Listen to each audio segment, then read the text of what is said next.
आमर ये हूँ पेट पाटणार कथा जे पर्यंत आमर भारत सरकार आम कथा को विचार को न नहीं से पर्यंत आम ये धर्मघट अद्यावधि जारी रम सर प्रथम दाबी रोचे जे आम सिविल सर्वेंट मान्यता एवं द्वितीय है आमको विभाग जिते सब सुविधा अच्छी आमको दि जाऊ एवं वरिष्ठता भित्ति आमर 12, 24, 36 को पदोन्नति करा जाऊ कारण आमे प्रथम चाकरी कले 40-45 वर्ष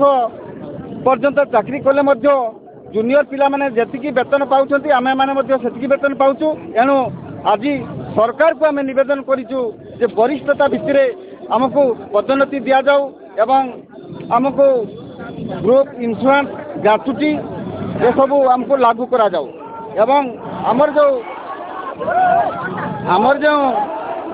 कमलेश चंद्र कमिटी जो रिपोर्ट देइथिला ता तुरंत 1-1-2016 ठारू कार्यकारी करा हो एवं आमर से दाबी भितर रही आमको पेंशन रो